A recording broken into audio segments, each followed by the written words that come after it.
দর্শক, হাটের পরিচ্ছন্নতা কার্যক্রম নিয়ে জানাতে রাজধানীর কলাবাগান থেকে আমাদের সঙ্গে এখন যুক্ত হচ্ছেন আশরাফুল আলম আকাশ। আকাশ, শুরুতেই ঈদের শুভেচ্ছা আপনাকে, এবং জানতে চাই এর আগে আপনি তেজগাঁও হাটের খবর জানাচ্ছিলেন, কলাবাগান হাটের কি অবস্থা, যেহেতু এবার পরিচ্ছন্নতা কার্যক্রম শেষ করার একটা সময় বেঁধে দিয়েছে।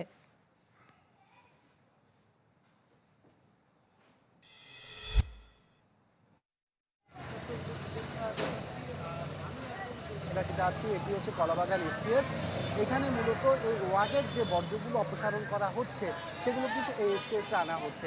এখানে দেখতে পাচ্ছেন পরিচ্ছন্ন কর্মী যারা আছেন তারা মূলত এখান থেকে ট্রাক ভর্তি করে করে এগুলো কিন্তু যে মাতোয়াইল ল্যান্ডফিল আছে সেখানে নিয়ে যাওয়া হবে। যেহেতু এটা দক্ষিণ সিটি কর্পোরেশনের আওতায় পড়েছে, সেই হিসাবে কিন্তু এগুলো মাতোয়াইল ল্যান্ডফিলে যাচ্ছে। আর ঢাকা দক্ষিণ সিটি কর্পোরেশনের প্রায় 13,000-এর বেশি কর্মী কিন্তু আজকে এই যে পরিচ্ছন্নতার কার্যক্রম সেখানে কিন্তু অংশ নিয়েছেন।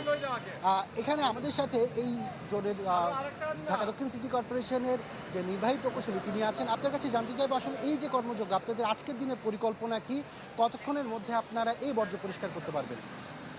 ধন্যবাদ। ঢাকা দক্ষিণ সিটি কর্পোরেশনের পক্ষ থেকে আপনাদের সবাইকে, সাংবাদিক ভাই বন্ধু সবাইকে ঈদ মোবারক। তো আমাদের আসলে ধানমন্ডিতে আজকে এই কলাবাগান এসটিএসে মাননীয় প্রশাসক মহোদয় আসবেন।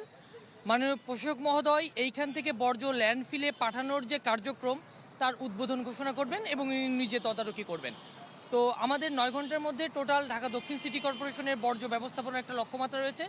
আমরা আশা করি আমরা ডিউ টাইমের মধ্যে আমরা আমাদের যে কাঙ্ক্ষিত লক্ষ্যমাত্রা সেটা আমরা অর্জন করতে সক্ষম হব। ধন্যবাদ আপনাকে। শুনছিলেন আসলে 9 ঘন্টা সময় নিয়েছেন। এই 9 ঘন্টার মধ্যে তারা বলছেন ঢাকা দক্ষিণ সিটি কর্পোরেশনের যে বর্জ্য তারা সেটি অপসারণ করতে পারবেন। কণা। আকাশ, আপনাকে ধন্যবাদ। দর্শক, আশরাফুল আলম আকাশ আমাদের সঙ্গে যুক্ত হচ্ছেন কলাবাগান থেকে। কার কাছে শিখলা? এই যে রাঁধুনি রেডিমিক্স গরুর মাংসের মশলা, গরু রান্নায় গুরু হওয়া কোনো ব্যাপারই না।